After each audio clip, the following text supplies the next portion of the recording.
Yeah, so tell us about your new album, John. It's in progress at the moment, but yeah, this is it coming along. This is the opening track, or what will be the opening track, called "Sum It Up," and it's still in progress.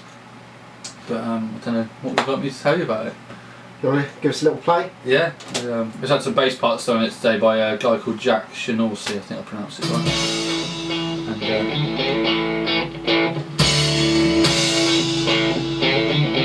And still a bit of editing left to be done. You can probably see why I have actually edited parts already.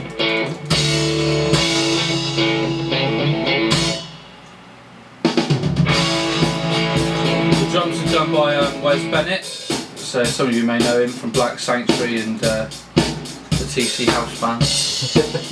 But we're aiming for a vintage sound, considering he's got a Samba drum kit and he plays heavy metal. We had to do a few tweaks to his actual instrument to get it to sound the way it does. We had 2 mics on the bass drum, 2 on the snare, 1 on the high tom, 1 on the floor tom, and a set of overheads. And yeah, really chuffed with that sound. What other instruments have you got going on in this track? We've got lots of guitars. So we've got bass guitar, which is done today by Jack on a 1960 odd something precision bass. Gorgeous sound. Really fat, really round, really plummy. He's a very experienced session musician. I gave him a CD of the songs for him to sort of learn. And he came in and he actually had them all written out, all the notes that he was going to play. Yeah. And he just sat there playing from his sheet of reading it. Now that's a skill that I can't do, read music like that. Yeah. And so yeah, a lot of people think, oh, you got no groove, but he had loads of groove, and the fact that he could read it and do it, absolute top job. But going back to your question, we've got here is 2 acoustic guitar parts. I like to mic up acoustics with at least 2 microphones. So I've 1 guitar, X and Y mic, so pan it hard left, hard right. See, in fact it's not quite hard left or hard right. Then I did another part over the top with the chords, same chords but in a different position. So I got that going as well. And it sounds quite nice and full together. So what made you put that on as your first track when you got a handful of tracks to choose from? Yeah, and I thought it was the most upbeat one. I think when you actually kick in with the start, it has impact. Well, I'd like to think it does, but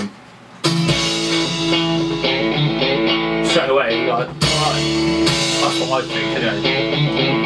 And when I was recording it, Emily Chick's been a great help. She's been sort of assisting on the engineering side.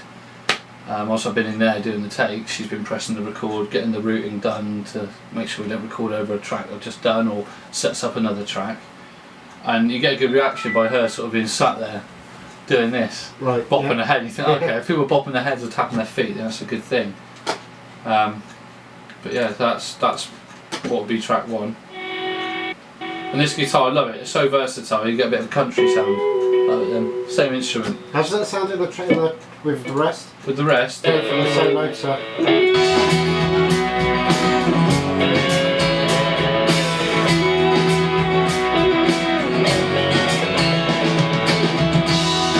through the snow, bloody black guys start to show. Yeah. Emily Chick again. Walking away. So what's hiding behind the door? Double tracked harmony, but I'm hoping that I'll very find good. Just thickens it up nicely, you know. you're hitting that wants me.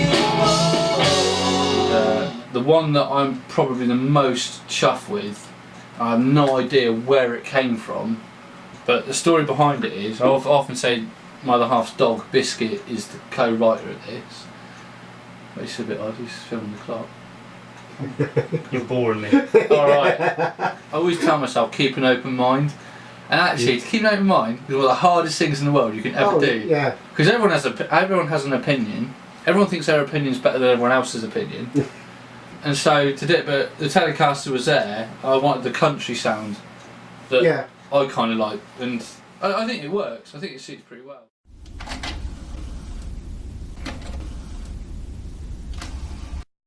Alright. I always tell myself, keep an open mind.